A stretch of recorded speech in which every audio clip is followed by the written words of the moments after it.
All right, guys, we're out of room as usual in the shop, and if you follow projects, you know that that's always the case. This is the Copart 9972, the 2011 flood damage. So, well, let's take a walk around. You can see, at first look at it, doesn't look like it's got any water ever, right? So it was detailed, but then you look inside, down in the rim, you can see that muck in there, right? So definitely had a little bit of water in it. Down the sides, though, nothing really. You can see at one time they had a white, the white plastic they put on Copart that covers window openings and stuff. So you can see up here the glue is still traces of glue. So we'll put a little glue gun on that and try to knock that off. It's all, all along here. They basically taped this whole side off. I don't know how that happened or when that happened, but that's what happened. Otherwise, body-wise, all original body, original paint. Obviously, they went this a couple times, and there's a couple little scratches that should buff out because, when you pull on the release. So one little thing I'm going to say in the future, I'm going to wrap this with some a piece of shrink wrap so that when you actually do need to pull it out, it doesn't scar the body or, potentially scar the body. Engine looked pretty clean. They had drained the oil, like I said, and they said that the broker had said that it had about a pint of oil that came out before the water. So this right here lets me know some water got up this high, which is interesting because you open this cap, there's nothing in there. You look in here, we had the air box out. There wasn't really any water anywhere. Coolant level's still the normal between the min and the max, and doesn't look like any contaminated water in there. They didn't really detail the engine compartment, you can see. So, it does look like the air filters got wet, for sure. But I don't think water went down through the top of the motor. So you can see some dirt there. It was definitely a dirty rain. So you get some dirt in there, up in this area. This is interesting. I don't know if there's supposed to be a bolt there. Like, it doesn't show some kind of fastener. It doesn't show that there's like any mark where it ever tightened up. But anyways, maybe somebody can let me know that. You can see some dirt up in there. So we'll get a low pressure washer and blow all that stuff out later. But otherwise, you look in the taillight lenses, they all are dry. Doesn't look like the water got up this high. There was some mud, and you can see right in here. So it kind of caught down in the, in this trough right here. What else? I mean, she's got some dirt in her just from sitting and being in a dirty environment. The car, when it was at Copart, or it wasn't Copart, I forget who it was, but it wasn't Copart. Hold on a second. When the car was sitting, it was in a dirt lot. So, the dust and everything is just going to accumulate on it too. So, otherwise, let's go through this side. This whole door, other than manually operating it, nothing works. So, I mean, the power mirror doesn't work. Door lock doesn't work. Window locks, or window doesn't go up and down. Actually, the window will go up and down from the driver's side control, but the lighted entry's out and everything. Some of the stuff on the seat is not working. I think the seat kind of, so you can see that the one side's leading the other side.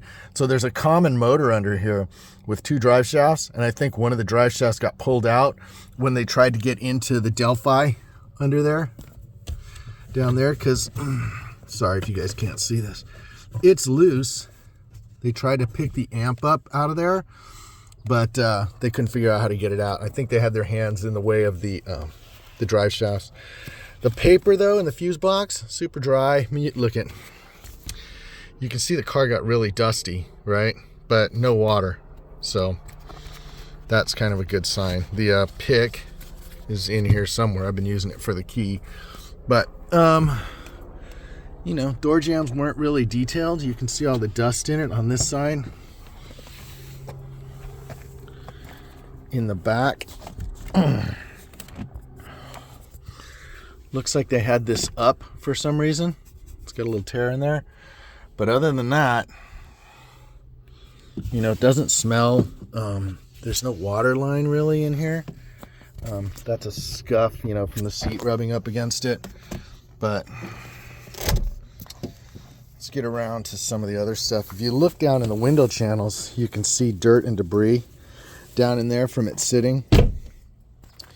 Same down here, all in this tray is just all dusty dirt. Same thing on the wiper blades. You know, look at the amount of dirt sitting down in there from it sitting. So, you know, it did go through a pretty good washing, but bra's still intact. You know, it's clean. We'll probably get a color correction. Now look, that's a concern, which I didn't see before. So telltale sign that the water level was up here, right? Or the water flushed through, one of the two. Same thing on this side. So let's open the hood. We didn't really detail it. I mean, it was dirty and mucky all right here. So we pulled all the plastics out and washed it.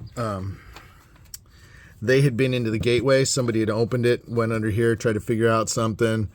They were all over the broker, trying to figure it out and make the car run. Or more than run, you know, they were trying to figure it out. But you can look at the brake fluid, super clean. No mud down anywhere. We pulled the bail off the ABS. We didn't even have, there's no ABS codes, thank goodness. So there's no brake codes in the car. There's no fuel codes. We had this open, we looked under there. No water up in the dome at the top of the tank. Up there, you can see down here, definitely water, and they pulled the plug, right? So this mounts, I think it mounts like that, or this way. I think it goes this way actually when it's in there. And this module right here, which I think is a lighting module, somebody can probably tell me that too, but I'm pretty sure that's the forward lighting module. That one has been replaced because at this level right here, there was a, you guys know how right in here, this piece sits down in that well. And you know that, well, look, we can see some rust there, right? And there's an air pump that sits right there in the 4S's.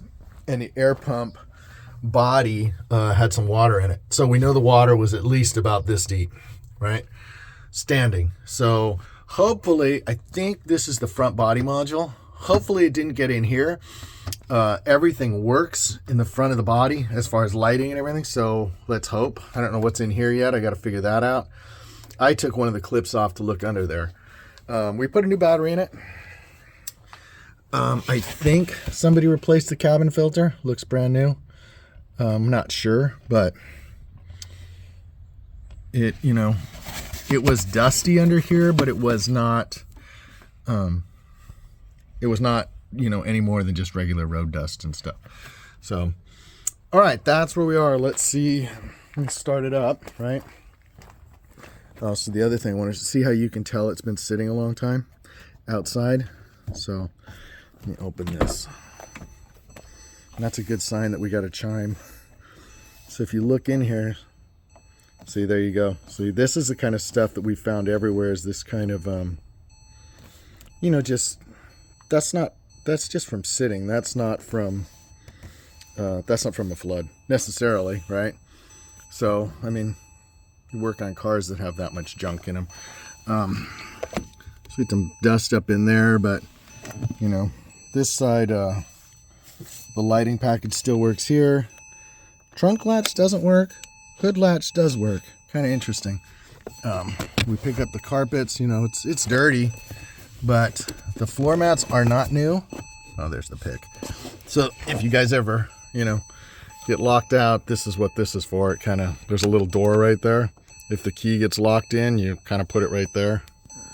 I don't know if you guys can see that, but sorry. I'll get you a better shot of it. But you can see there's definitely been moisture in the box. So we're going to go through that. We had a bunch of stuff to go through. There's a couple modules under the seat. This seat is stuck down like this. Don't know how that happened. Maybe somebody trying to operate it. So I played with that module down there. And it looks like they had this carpet out. It never looks like it got soaked. What it looks like is when the window was open, it just got wet from the window being down. Because in the tray right there, I know it looks dirty in the picture, but it's not. It's never been wet. So, and it's never been to this level. It's dry in there. And if we look on the other side, another telltale sign. Let me get this. Let me do something here. We put that one up and set that one down. There we go. So let's do two things. I'll show you one telltale sign real quick. One place to look would be if the water got up this high in the tray and you pulled the tray out, you would see underneath the bolt holes, like under this screw, which we had out, you'd see dirt or something in there. And you can see it's never really, other than regular, you know, water. It's not dirty. The other way you can look is if you get to the bottom of the doors. I'm gonna lay on my back. Hold on, guys. Get to the bottom of the doors and you pull these plugs out, which are the drains, right? You're gonna notice, see, it's got some dust in there, road dust, but no muck. Look up in there. It's clean, not like water settled in there. Because when they're flooded, water settles in the doors.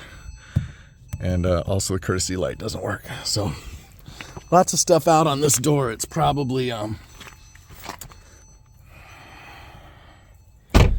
just a communication error. So also the third brake light doesn't work. So, and I don't know if this one lights up. I don't remember, but that's something I need to look at. All right, enough of that. Let's set in here and start her up and see. So first thing, we turn the key on. That's good. We're communicating. We see that we've got a check engine. We've got a TPMS. We've got an ABS light, brake light. Fuel gauge operates.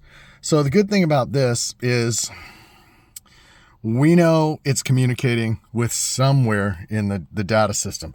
Nothing works over here other than the bottom row, right? So, and I think these top and that works. Somebody pulled the ABS out, or not the ABS, the passenger seat airbag. And I think that's the light that's sitting down in there. But you can see that this is clean. It's just dust. Didn't have water up that high. So, all right. One other thing you should look at. Notice that dust down in there? So that's dust, right? Like, you know, if you had a high mileage car or you had a car where the windows were sitting open, because it's dust all the way up into there. Whoops, sorry.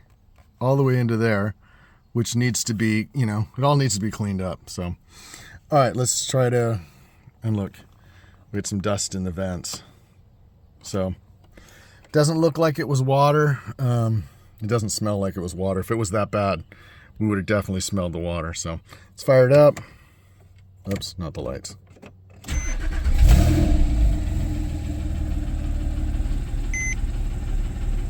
So you got a little lifter noise, cooling fans go on, airbags on, well, seatbelt warning is on, PSM failure, it's got oil pressure, the water temp is working,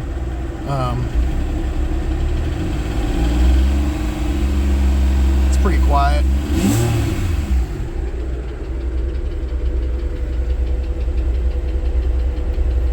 That's the only one that worked. Well, actually, this one works, this one works, this one, nope. So that's one of the communication errors. We have nothing here. I think the amp burnt out is why we have nothing here, or the network that connects this, or there's a cable underneath the dash that we're going to pull up and take a look at. Let's go to the back. Let's take a look at that motor. Like I said, on this side it actually works. Well, sometimes it works. Oh, wait. Oh, I just had the battery disconnected, so I have to reset all this stuff. We'll get to it, though. So it's got a little tiny click, lifter noise you guys might be able to hear. I don't think it's lifter, I actually think it's injector. But we'll look at that after. We changed the oil a couple times, had 2 filters in it. They didn't put enough oil in it last time. This is the oil out of it. So no water in it at all, no water in the filter, nothing homogulated. So all good signs. All right, that's it for our first round through, guys. I mean, we haven't even checked tire pressure in it. I mean, our tires are old. We could check the pressure on the tires though. Hold on a second. We could check pressure on the tires and figure out, you know, maybe that tire light's on, or TPMS is on because tires are low. So see right there, that little dot in there? So there's a little door that goes over. You take this pick, which is in your fuse box door. You push it. I don't know if I can do this one-handed. Push it there. There you go. I did get it. And that's how you get it out. So right there, guys. You push that in. You got to turn it to the left, you know, turn it counterclockwise, push on that at the same time, your key will pop out. So if battery goes dead or something, that's why that's in there. And that is in the cover that goes right here, which was the cover that's on the floor right there. All right, guys, stay tuned. We'll see what's going to happen with this one.